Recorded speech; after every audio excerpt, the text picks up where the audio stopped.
not self. Can I ask you to poke the window there? Yes, of course. Not self. All objects in the physical world, including your body, all energies, the kundalini, the prana, all of that, all of your feelings, judgments, all of our thoughts, even the ego thought, ahankara, and what he called the avyakta, the unmanifest, meaning even my vasanas. All of that is anatman, not self. What is the self? That by which all of that is known. Now, again, we have to be very clear about the difference between using Advaita Vedanta as a philosophical pursuit and as a pramana. What is a pramana? Example? No. Does it mean proof? Say, what'd you say? Isn't it a tool for finding truth? It is a means of knowledge. It's an actual means of knowledge. So, for example, to see the candle, the pramana is seeing. Inference can be a means of knowledge, but it's indirect. For example, if you look up in the mountain and you see smoke, you might say, oh dear, there's a forest fire going on. You don't actually see the flames, but you see the smoke. So you infer fire. Now, direct perception in and of itself is not always a valid means. Let's see if I can give an example. Oasis in the desert. Oasis in the desert, train tracks meeting in the distance. Probably the best example is my senses report that the sun sinks into the ocean. That's not what you're actually seeing. You're actually seeing the horizon rise because the earth is rotating. So direct perception as a pramana is not necessarily a valid means of knowledge. Advaita Vedanta is a valid means of knowledge when it points us to what is our direct experience. The smoke up there in the mountains, or the sun, or if you go see a tree, that is at a distance. That's other than me. Let me see if I can give you an example of using words as a direct means of knowledge. Bring your attention to the sensation of the waistband around your waist. Now you have been experiencing that since you put your pants on this morning. But you probably haven't paid much attention to it. Are your pants loose or is it tight? Do they have elastic in them, or is it like a belt? Is it solid? You can feel that. So what are we doing? We are using words to bring your attention to an immediate experience. Do you see that? Yes? Okay. So the Advaita Vedanta is a means of knowledge that brings you into the direct experience of you, because you are not at a distance. So the philosophers will talk about the self as if it's something up there. The soul, Paramatma, Brahman. Oh, someday I want to know the self. Do you see that? If we start with that construct, we get nowhere. That's just philosophy. That is what we call paroksha jnana, indirect knowledge. So we have to start always with our direct experience. Who sees the phone? I do. That's yourself. That's yourself. Now, I was watching a video the other day, which was very interesting. And they refreshed my memory about the story of Karna. Karna is one of the sons of Queen Kunti in the Mahabharata. All you Indian folk know this one, right? What happens to Karna when he's a baby? Kunti puts him in a sense, sets him afloat in the river. And then what happens? Someone finds him, raises him. And he's raised not knowing that he's a prince. And then what happens years later? Queen Kunti says to him,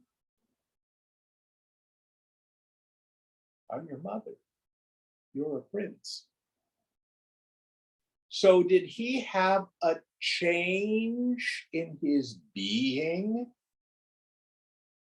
No. But he had a big change in understanding who he was. Oh, well, prince. Didn't know that. Same thing happens to Moses. He's raised thinking he's a prince of Egypt, when in truth he's an Israelite. He finds that out, no, didn't know that. Tarzan is raised in the jungle thinking he's an ape. Then the explorers come and say, no, you're a human being like me, you're not an animal. And he realizes what he's always been. So also, when we work the knowledge, when we use these scriptural passages, always we want to examine them, using them to check out I.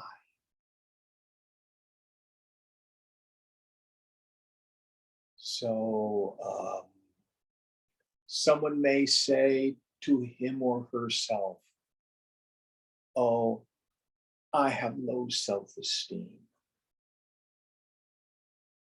I don't think I'm worth very much as a person. You know any friends who might have those feelings, or maybe you've had feelings like that? So think the thought, I have low self-esteem. Are you the thought, or are you the one who sees the thought? Go to your direct experience. Who is it? What is the nature of the knower of that thought? And what the scriptures say is, if you look, quiet mind, with your attention pointed inward, investigate I. You'll see that it's just Sat, existence. Chit, pure awareness. Ananda means bliss absolute, but for now, let's translate it as no sorrow reaches there. The more advanced teaching to understand why we call it bliss. for now. Physical pain gets as far as my body. Emotional pain gets to my mind. Doubt gets as far as my intellect. But I am like the center of the cyclone. Nothing gets to me.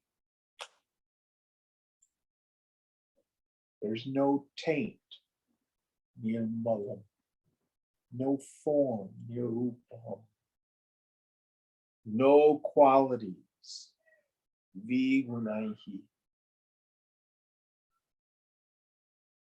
I can't find a beginning, Jati, unborn. Achalam, I never change. Don't believe me. Look. Quiet mind. Prove or disprove it. The laboratory of your own direct experience. Now, when we talk about pramana, we have 4 authoritative pramanas. Some guru comes and he's wearing an orange robe and a jeweled turban. And he says, you go to another planet when you die. And there's a secret mantra that you have to do to get there on the station. In order to get the mantra, give me all your money. Let's examine whether that teaching comports with our first pramana, our first authority. What's the first ultimate authority that we have in Advaita Vedanta? Shruti, scriptures themselves. As we study the Upanishads, is this what the Upanishads teach? Mind, this is the Upanishads taught and explained by a teacher. Good commentary. 2, second pramana. The reported evidence of the great saints through history. What does Ramana Maharshi say about the subject? What does Nisargadatta Maharaj say about the subject? What does Swami Vivekananda say about the subject? What does Ramakrishna say about it? Second pramana. Third pramana. Your own logical reasoning. Real spirituality is profound common sense.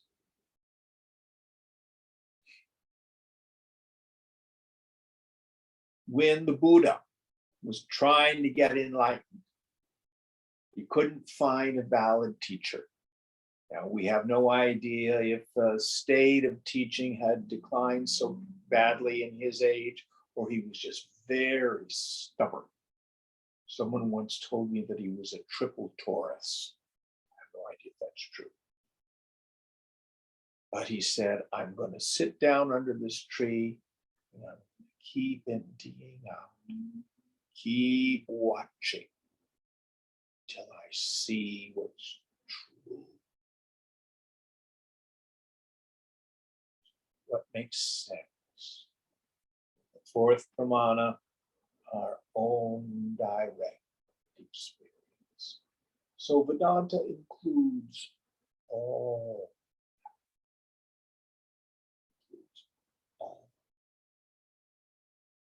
So the Shabda pramana, the means of knowledge through the words of the teacher, Shabda means words or sound, leads us to this direct experience.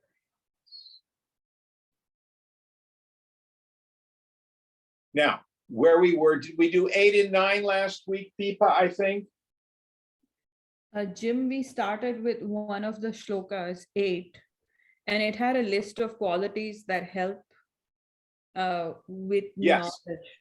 We stopped. These are our practices to help us purify the equipment so that we can see what is. So did we do just 8? We didn't finish 8. We stopped midway. Okay, let's start with 9. Will you chant it again and let's go on, because this list goes through the 12th verse. Okay. You want me to move on to 9? Yes, please. Did we finish 8? I don't remember. No, we didn't. We stopped midway. All right, let's read 8 again then. Okay. Amanitva madim bhatva mahimsa kshantirarjavam acharyopasanam shaucham sthairyam vinigraha. Humility, unpretentiousness, non-injury, forgiveness, uprightness, service to the teacher, purity, steadfastness, self-control. So how far did we get in explaining them? We went up until non-injury.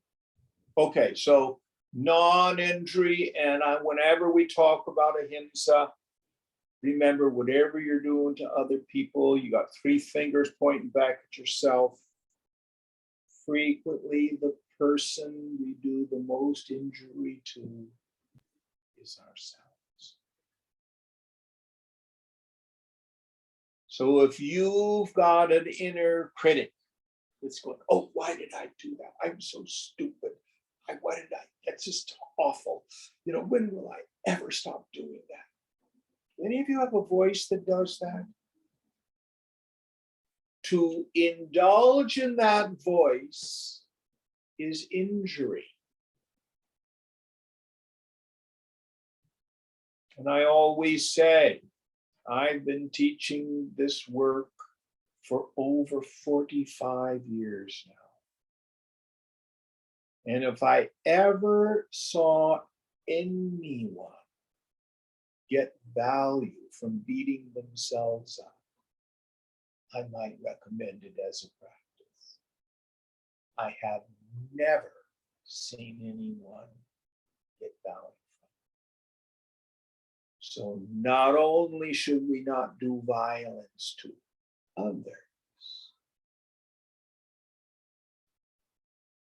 but I invite you to take on one of my favorite prayers. Oops.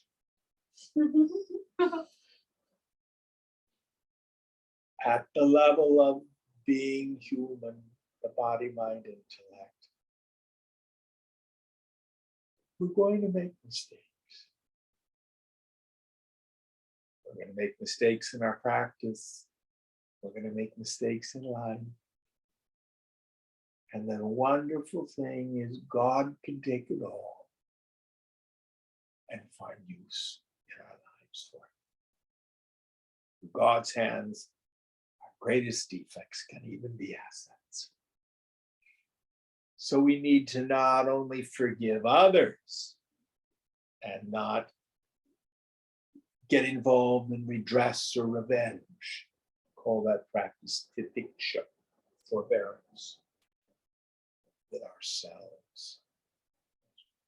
Any thoughts about this? I would love your insights on how to do that, because I get it psychologically, but then when I find that I'm going into this, oh, how could I do something so stupid and I make a mess out of whatever. Excellent question. Excellent question. So the first thing you do is you want to create the gap. Now, I actually was talking or heard a friend talk just very recently. And what she did is she named that voice. She says, I just named the voice Ed. And I said, Ed, I'm not going to listen to you. You're not real. You're nothing more than the voice of a parent or a grandparent or a teacher. You're not the voice I'm going to listen to. You're not real. That was the way she did it. But the thing to do is to see that that kind of habituated, repetitive thinking isn't real. It's habitual. So we witness it. You have to get out of the mind. We call that practice, we've talked about it, Sakshibhava. What's that mean? Witnessing conscious. The attitude of the witness. Bhavana. The attitude of the witness. So you want to be watching your mind. Watching your mind. You are not your mind. You're the knower of it. We're back to this discrimination. When that negative self-talk comes, you see, it's just a voice in my head. And it's not being. And then you got to turn your attention to something else. Shankara has this marvelous image. If you go into the south of India, the temples, like they're tall, almost like pyramids, and kids will play on the steps and things like that. So you have to imagine a bunch of kids playing with a rubber ball. And they're bouncing the ball back and forth. And the ball hits not the portico, but the first step. Now, if you're fast and you could grab the ball when it hits that first step, you've got it. But what happens if it goes one step and then another step? You gotta go all the way down to the base of the temple to get the ball.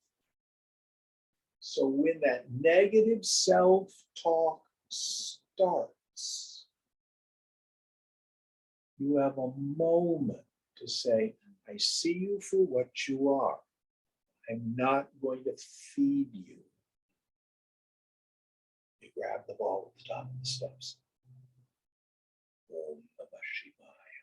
Om Namah Shivaya. God, I give this to you. Whatever method you can come up with to turn your mind either to God or basically just serving other people is a good way to do it. You want to practice forgetting it, not dissolving it. Now, this is what we call tapas. Who can tell me what tapas means? Austerity. That's what it means, but the literal meaning is heat. The mind runs in grooves, these sanskaras. They're literally convolutions in the brain. And in order to change the habitual flow of the mind, takes the application of energy. Takes effort, takes repetition.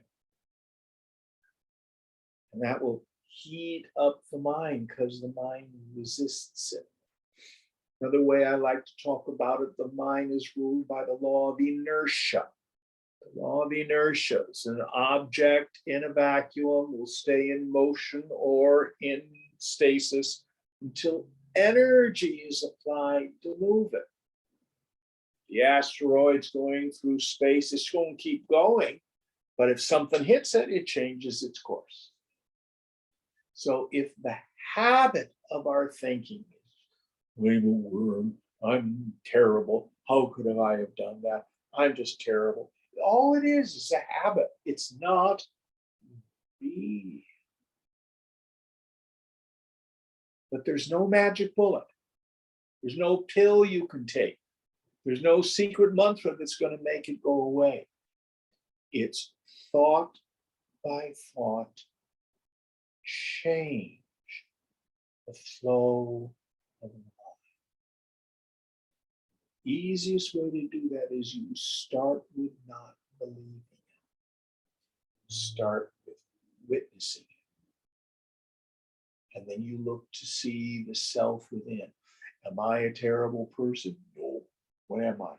The space of consciousness. Am I a good person? No, I'm not that either. I'm just the space of consciousness. Those are just thoughts.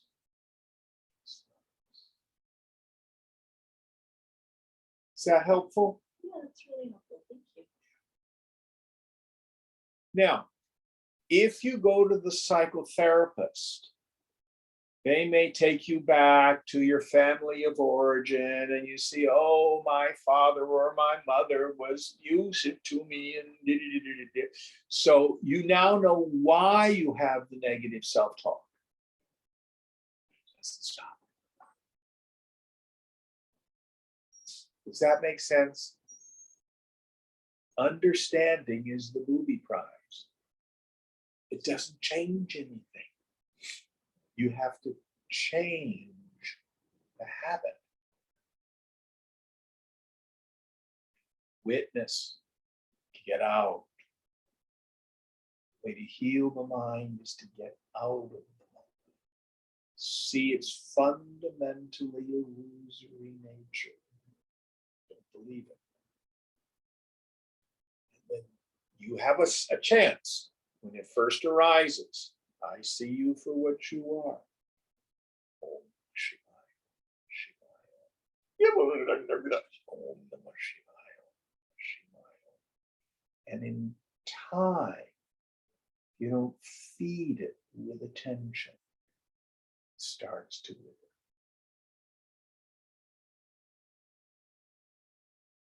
Starts to.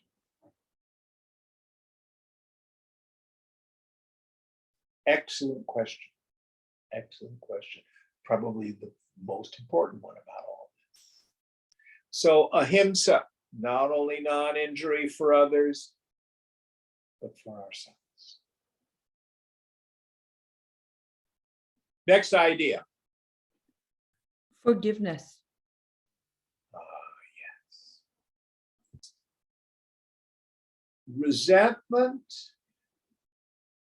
actually the Latin, resentire, where the word comes from. Sentire means to feel. Resentire means to feel again. So the difference between anger, someone cuts you off and you're, give them half a victory sign, you know, but you drop it. But someone who deeply hurts you, hang on to it, and you rethink it over and over.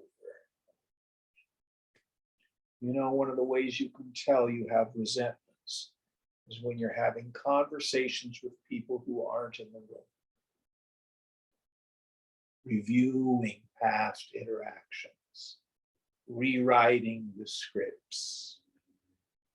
When I see them, I wish I could just all that sort of stuff. How do we get out of it? How do we get out of it? The world and its people are oftentimes quite wrong. But that's as far as many of us ever get. How do I forgive people who have treated me unjustly? Well, first of all, we have to understand karma. In yoga, we don't get what we want. We don't get what we need. We get the inevitable results, the force of our past actions. So if someone cheats me, I may not have the memory of it, but it means, guess what, Jim? You were a cheat in another life.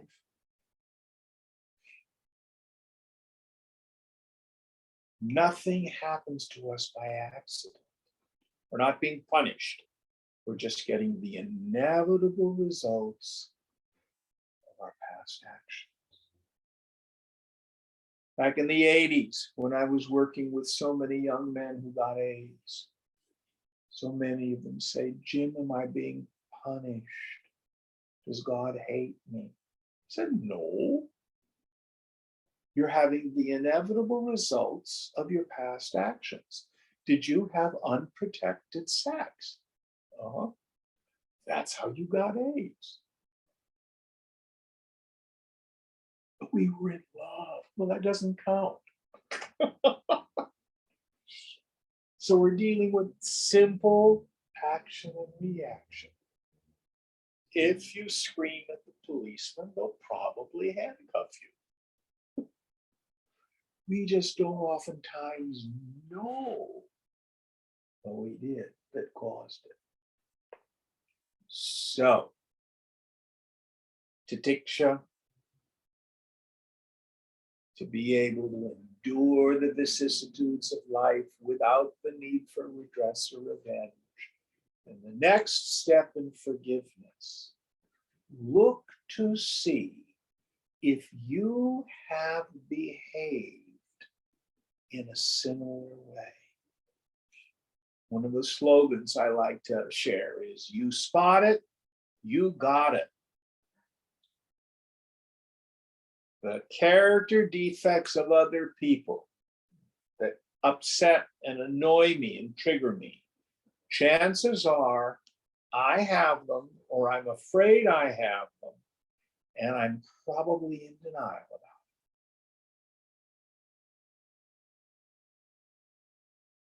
So, when you look at the behavior of someone else, they said, they got defensive and said something unkind, for example. You look to yourself. Have you ever been hurt? Had your feelings hurt and lashed out?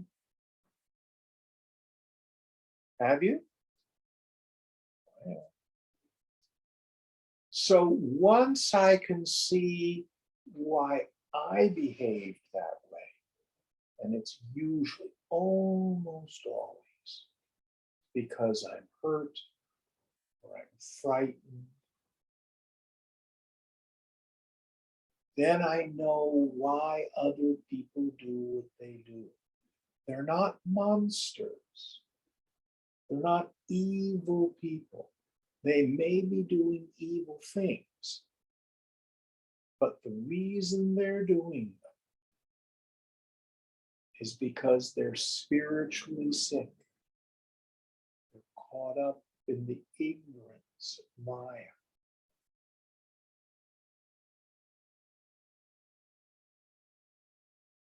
So we need to have pity and compassion. Pity gets a misunderstanding in modern language. The dictionary definition of pity is genuine sorrow at the misfortune of another. It has no element of being condescending, which we tend to like pity that person. And that makes me feel kind of superior. But if I have genuine sorrow at the suffering of someone, that's the deeper meaning of pity. Compassion, feel with, pathos. So it's through our understanding. Now there's certain kinds of exercises that you can do. If, for example, you have difficulty with a parent,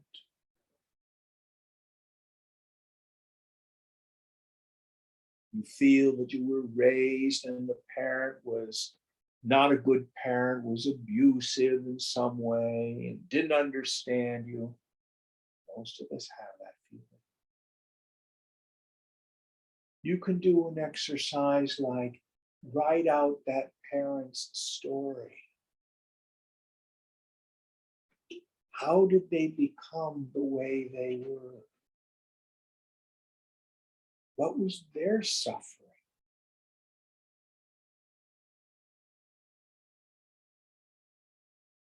In the Hebrew scripture, there's a saying, the sins of the fathers are visited upon the sons, even to the second and third generation. It doesn't mean that if your great grandfather did something terrible, God's going to punish you. It doesn't mean that. It means from generation to generation, we pass on this brokenness, because hurt people hurt people. For example, right now we've got this thing going on in the West here about priest pedophilia. Big, big deal. Abusing children sexually is awful. I'm not saying people who do that shouldn't be kept from doing it, first of all, and held accountable. But why do they do it? My experience is almost every person I've ever known who's had trouble with that is themselves the victim of it. Because hurt people hurt people.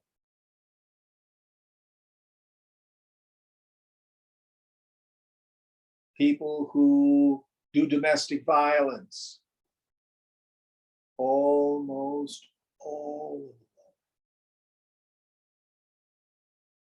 of them are abused children grown up.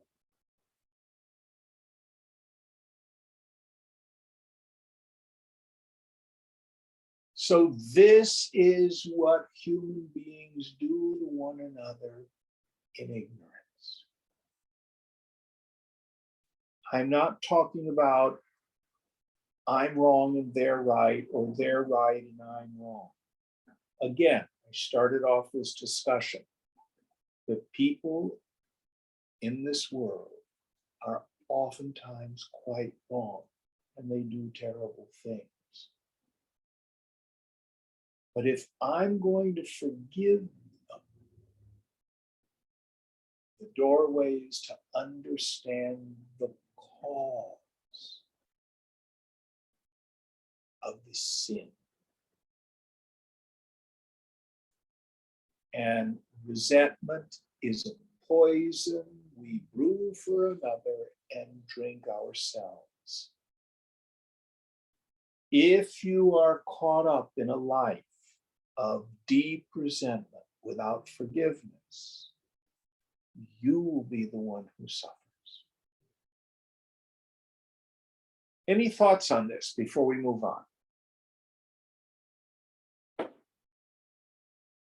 The main thing I found, Jim, is that I don't want to carry the weight. Exactly. I just was like, why am I doing this to myself? This person's moved on. I'm the one carrying it around. So You got it. That's the point. But sometimes we can't let it go. But the key to being able to let it go is compassion. We can forgive when we understand, when we feel with them. And you know what it feels like to be hurt or frightened. Because whatever they did to you, it's because they were hurt or frightened. Don't you think? mhm.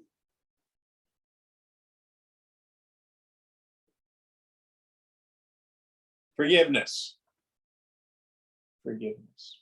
Being able to let go of those burdens. All right, next idea. Uprightness. What's the word in Sanskrit?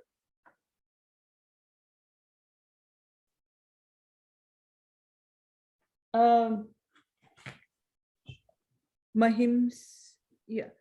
Kshanti Arjavam. Shanti Rajanam. Arjavam.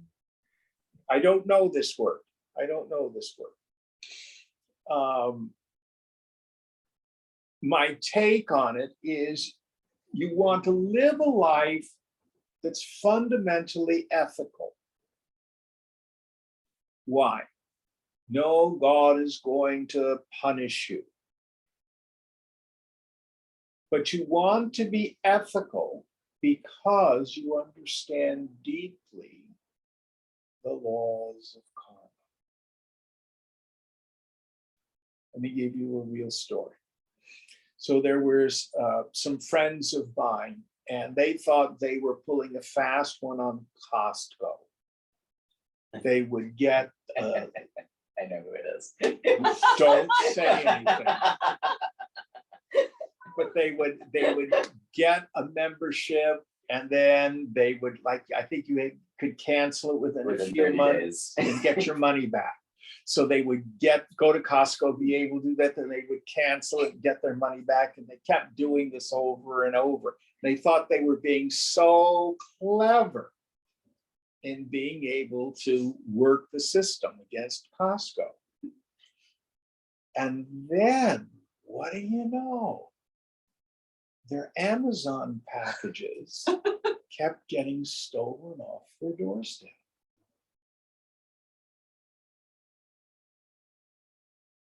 They didn't see any connection.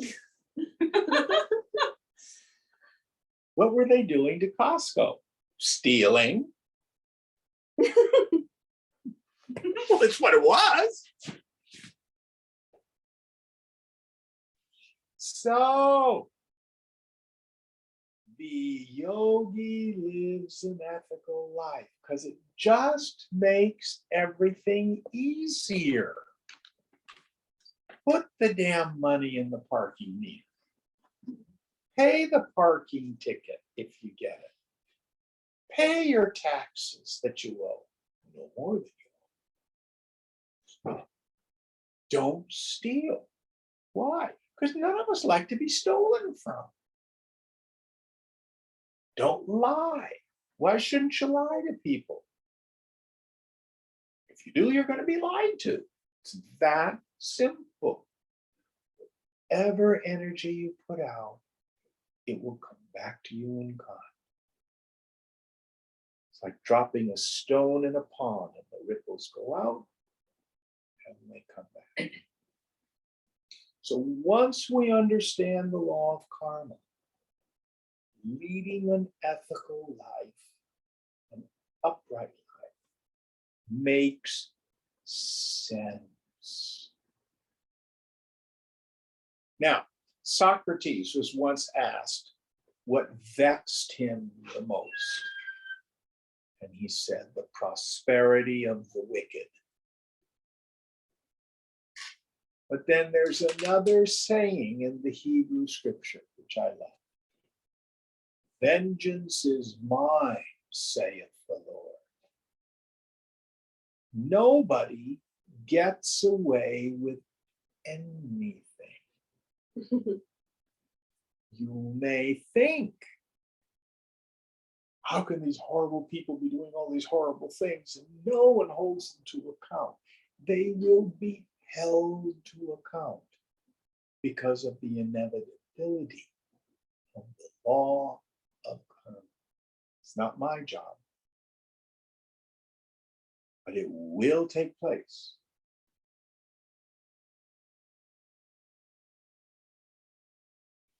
So, if you've been a rogue and a rascal in your life and maybe haven't lived as ethically as yoga would ask of us, here is a very simple practice. Make a list of all the people you've hurt or harmed.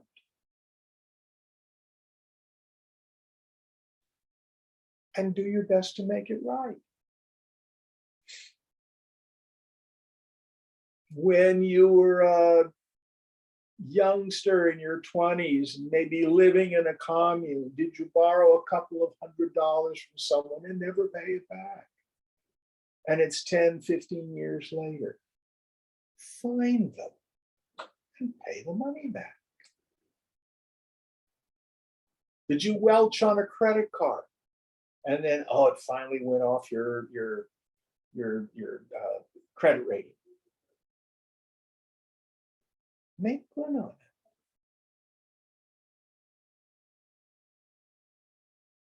it. If you were unkind to someone, call them up. Say, remember back when we were in school and I said blah, blah, blah, blah, blah, blah, blah. I was a jerk and I'm sorry. Disregard the other person's behavior. We can only do our own yoga. We can't change the past, but we can clean a lot of it up. Any thoughts on this? Jim, your teaching on this was also interesting the opposite way, which is when you see other people doing really well, I kind of think like they must have done great things in their previous life and well done. Yeah, I just say well done, to them. exactly. There's no point being jealous or envious. They get the inevitable results. Why did someone win the lottery and someone else didn't? Yeah, there's a lot of people get upset about that. So-and-so's life is luckier than mine.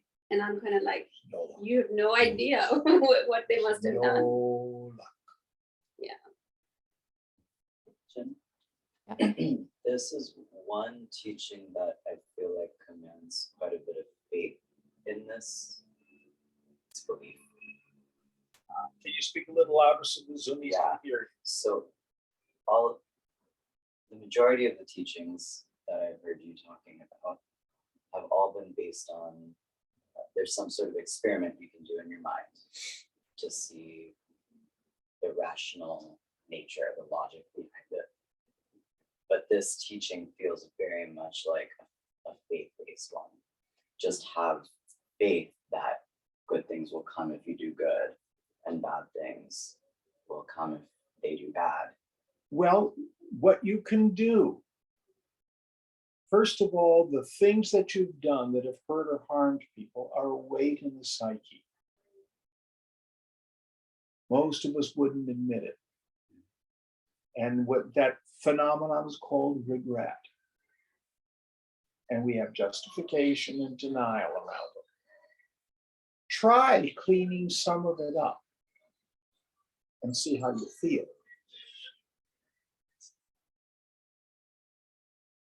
Perform an experiment. Try leading an ethical life and see if life doesn't become a little easier for you.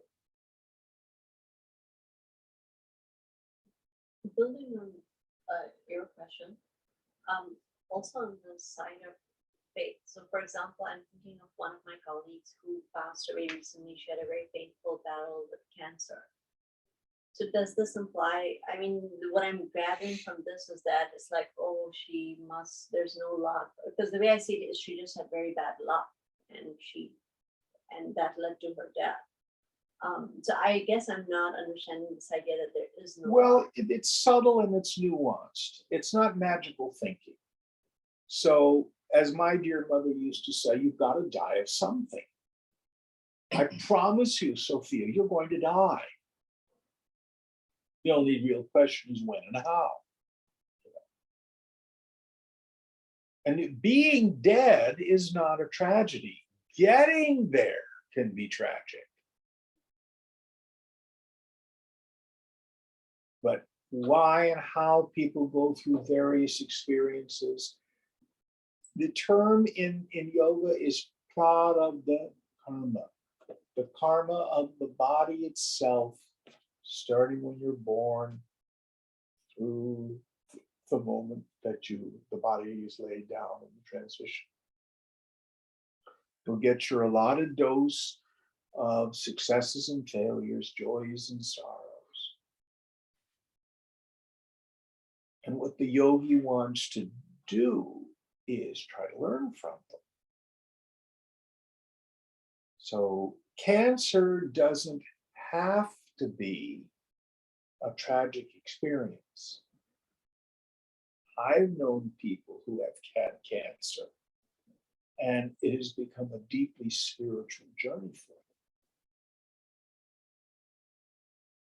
I don't know if your friend did, who had cancer, whether she reached a place of deep surrender Did she? Or did she fight it and suffer and was? She was just in extreme pain. And I think she also lost her sense of her like mental faculties. And they were unable to alleviate her pain with medicine? I think they were at the beginning, but I think she just suffered a lot. But I guess, I get what you're saying, that for some people, the same event for someone can be a call for spiritual awakening, and for the other person can be extremely tragic. But do you really not see that there's a lot of luck, and that some people just have a much lower proportion of tragedies as compared to others due to no fault? Well, all I'm suggesting we do is live an ethical life and see if that doesn't make things easier for you.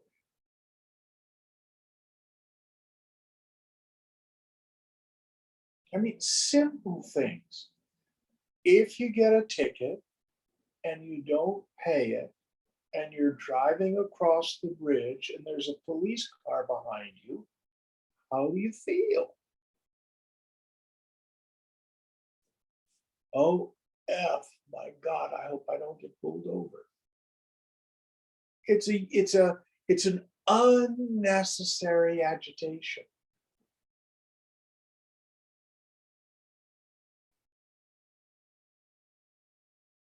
Just try it. Now, do as you wish. That's the neat thing about yoga. Yoga, in the end, is not about morals. Yoga posits this law of cause and effect at the level of interaction. Now, the person of steady wisdom is outside of karma. The dharma of the body is karma. The dharma of yourself is Satchidananda. For example, when Mahatma Gandhi was incarcerated by the British, I don't think he suffered.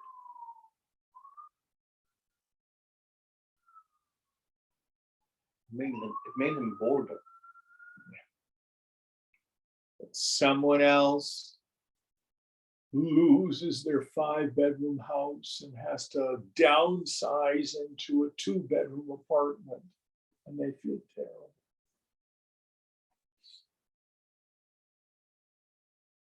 All right, so uprightness, the value of leading an ethical life, for no other reason out of compassion for the rest of us.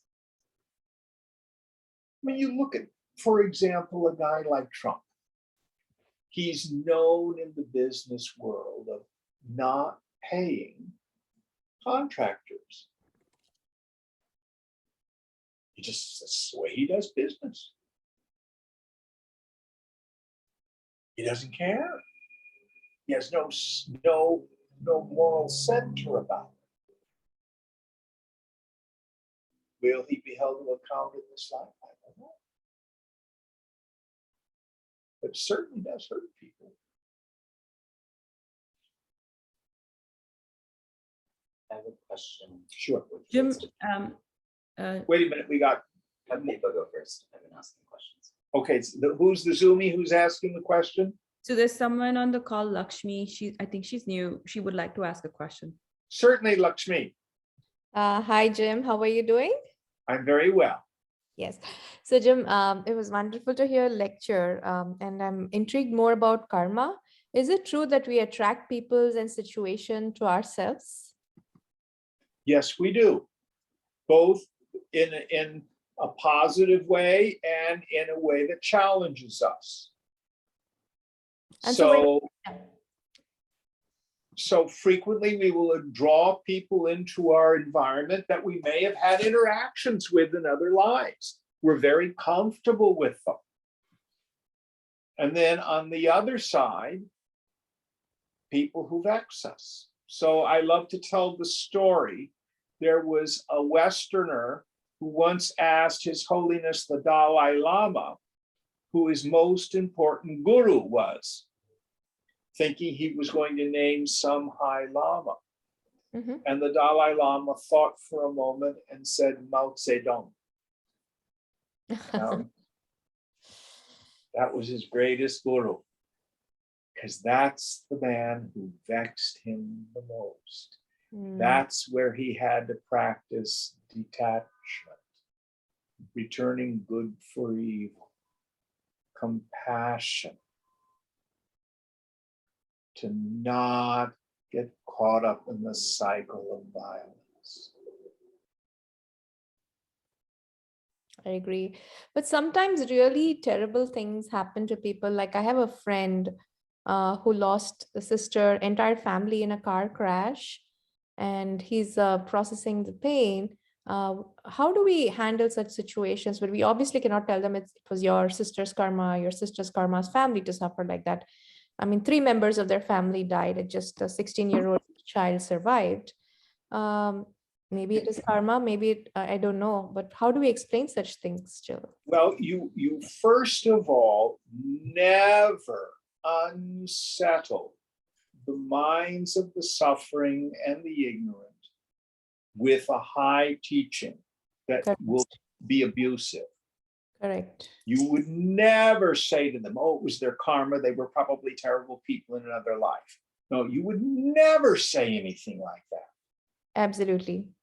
So we have to understand that the chains of causation and karma are deeply circuitous and mysterious.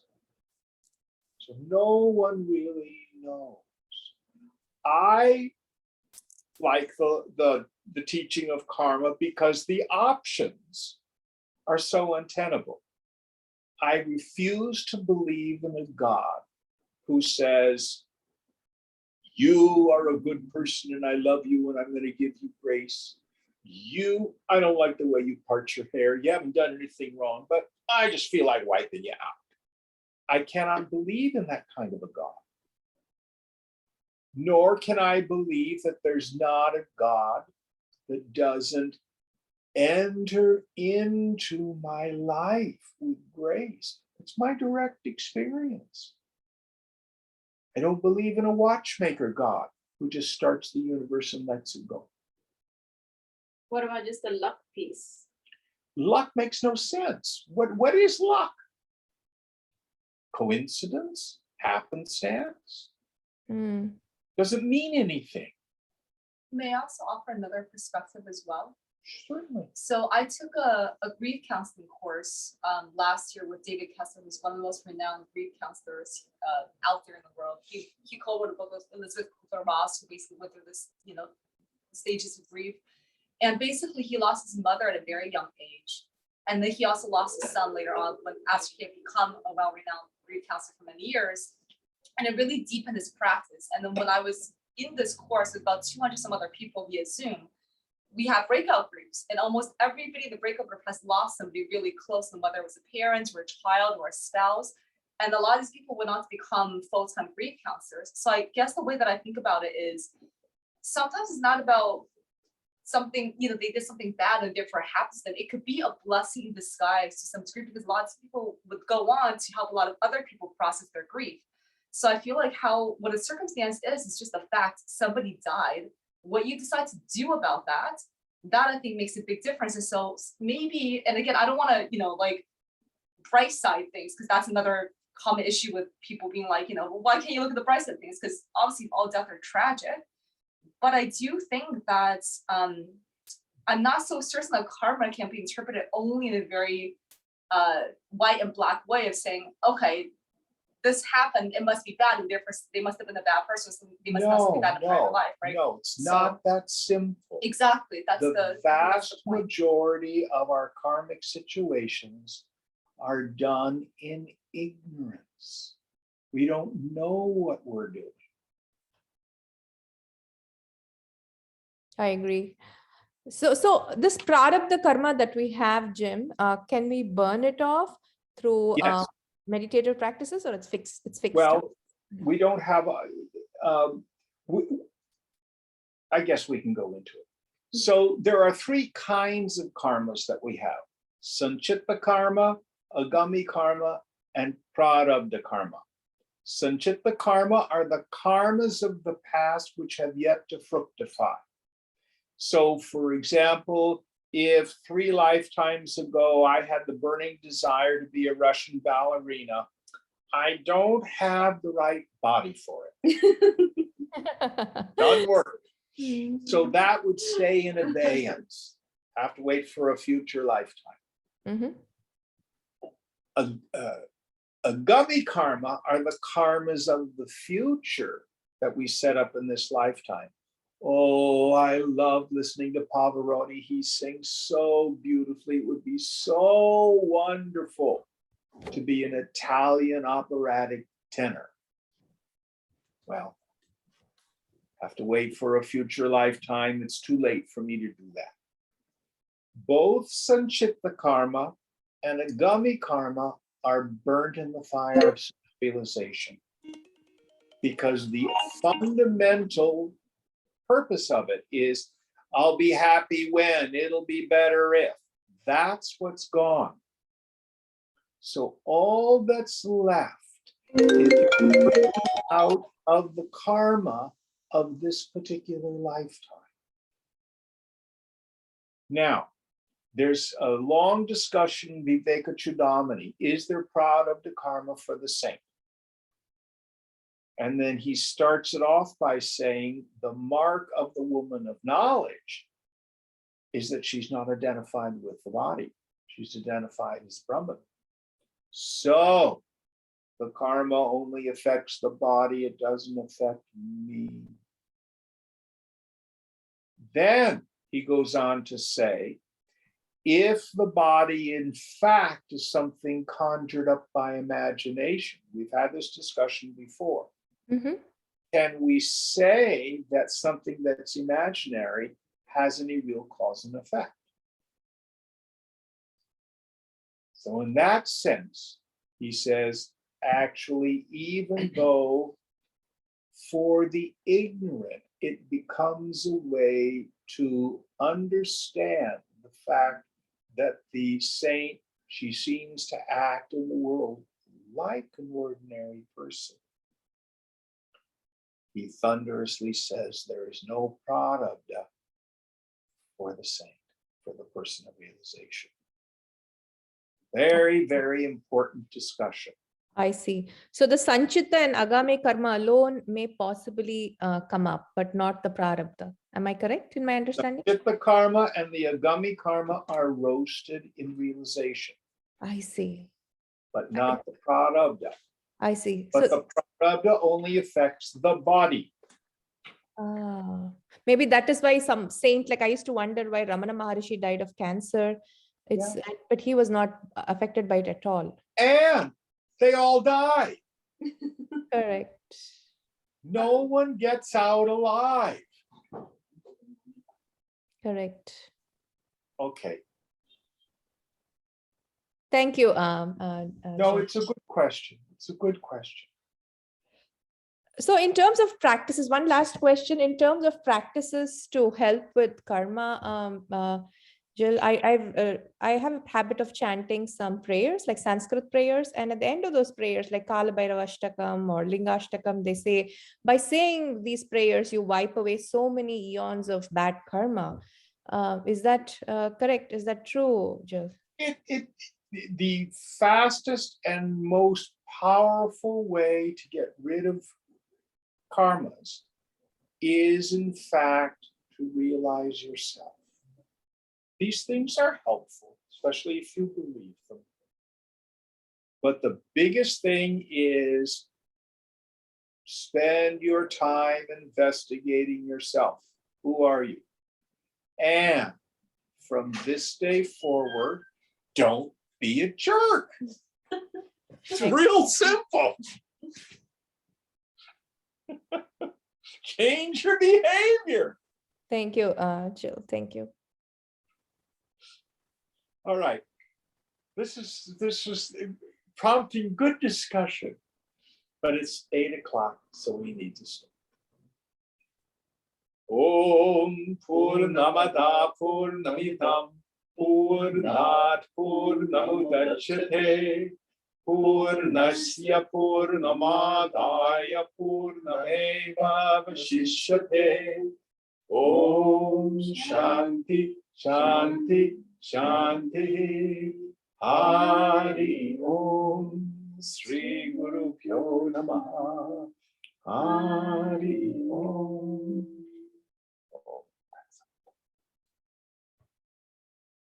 Thank you all. Thank you, Jim.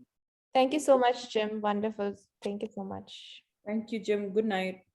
Good night. Good discussions.